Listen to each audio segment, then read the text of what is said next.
Hello అండి, అందరికీ నమస్తే. నేను ఈరోజు కొబ్బరి పచ్చిశనగపప్పు కర్రీ చేసి చూపిస్తున్నాను.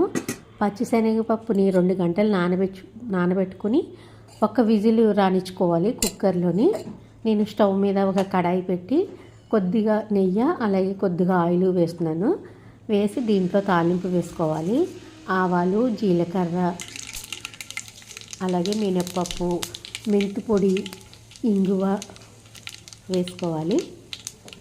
అలాగే నేను పచ్చిమిర్చి చీలికలు వేస్తున్నాను. నేను ఇందులో కారం వేయట్లేదు, అందుకని ఒక 4-5 పచ్చిమిర్చి చీలికలు వేసాను. అలాగే ఒక గుప్పుడు వెల్లుల్లి రెబ్బలు వేసుకోవాలి. ఈ కర్రీలో వెల్లుల్లి రెబ్బలు ఎన్ని ఎక్కువ వేసుకుంటే అంత బాగుంటుంది. అలాగే 2 ఎండుమిర్చి, కరివేపాకు కూడా వేసుకోవాలి.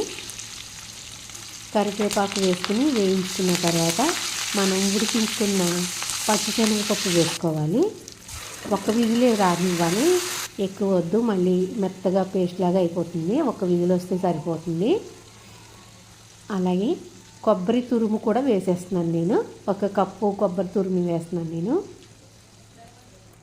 వేసి 2 బాగా మిక్స్ చేసి కర్రీకి సరిపడిగా సాల్ట్ వేసుకోవాలి.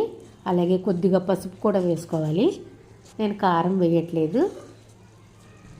అన్నీ వేసి బాగా కలిపి సిమ్లో పెట్టి మూత పెట్టి దీన్ని మగ్గించుకోవాలి. బాగా ఒక 2 నిమిషాలు మగ్గించుకుంటే పొడి పొడిలాడుతూ బాగా వస్తుంది. నేను కొద్దిగా వాటర్ పోసాను. దీన్ని బాగా మగ్గించుకుంటే పొడి పొడిలాడుతూ బాగా వస్తుంది. ఇలాగ మనం బాగా కలుపుకొని చివరిగా కొత్తిమీర వేసుకుంటే రెడీ అయిపోయింది శనగపప్పు కర్రీ. ఇది అన్నంలోకి చాలా బాగుంటుంది. తప్పకుండా ట్రై చేయండి.